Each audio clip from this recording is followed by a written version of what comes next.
My name's Matt. I am working in an A&E department. My name is Jadwiga. I'm a mental health nurse. I'm a GP in Nottingham.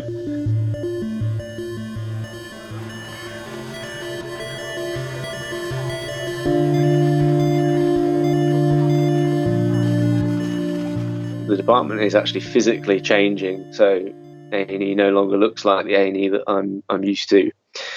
They've partitioned off the A&E so that there's now what we call a kind of corona area and a non-corona area to try and keep contamination at a minimum.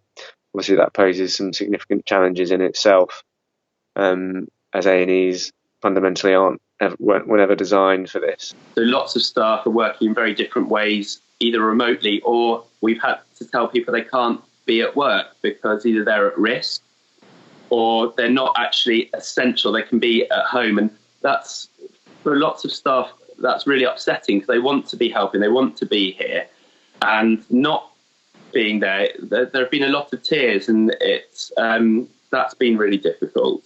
Our main focus was so far more mental health, and now we have to focus a bit more on physical health as well, which is a challenge in itself, as we are not really equipped for this level of care.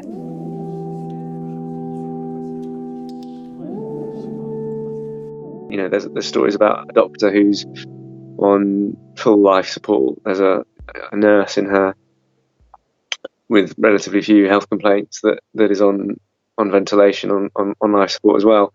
And when you hear stories amongst colleagues, they scare you. In terms of the stress levels, they're extremely high. I know that lots of us aren't really sleeping, waking very frequently, worrying about things. The first thing you think about when you wake up is the coronavirus.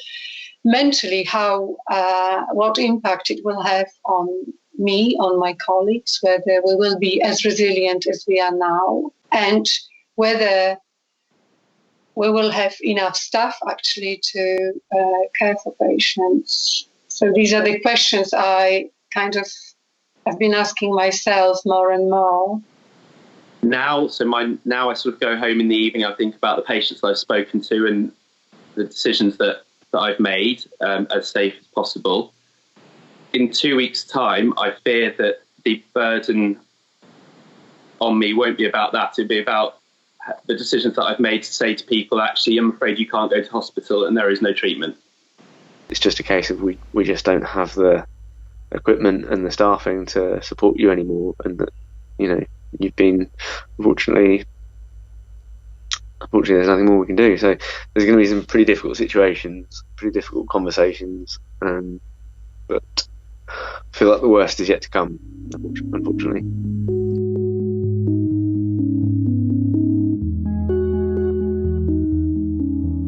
The best way for me is to admit that I am only a human being. So all these anxieties, frustrations, and anger and fear are present in me. I cannot escape or pretend or deny that they are not there. What I can do is to be aware that they are and do what I can to my best ability. My wife is a consultant paediatrician, and I'm a GP, and as different we are in the work, I think we're different in personality as well. So I'm sort of very brainless optimist generally. My wife is absolutely the opposite. So we do chat about things. A lot of doctors don't live with other doctors and don't have that option. And I guess we're able to bounce our concerns and worries off each other. And anything that's particularly affected us during the day or during the shift, we can discuss with each other and try and reassure each other and calm each other down. There are patients that are dying, and I guess it helps. It is helpful being able to discuss that with each other. And I guess we feel lucky for that, which a lot of other doctors and healthcare workers don't have that option at the moment. We try and do normal things as much as possible, actually, just because when you get home at the end of the day, you're often on your phone a lot, and it can be all consuming basically. But having just that sense of normality, things that are reassuring at these times are really, really key. And that's how we're trying to manage things.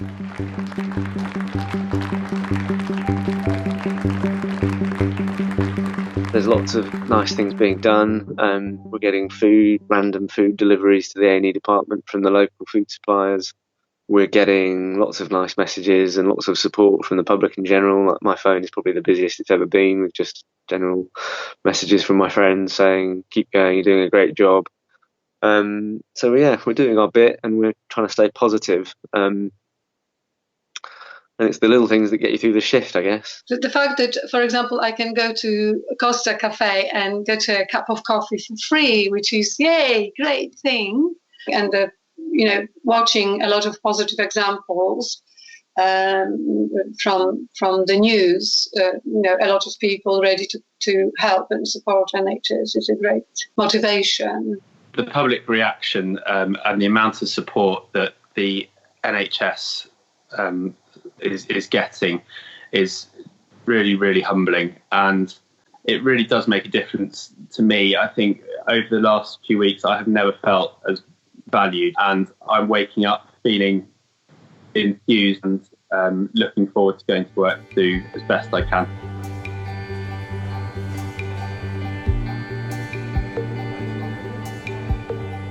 What I find really helpful is that the attitude within the society and public has changed to be more respectful of the requirements.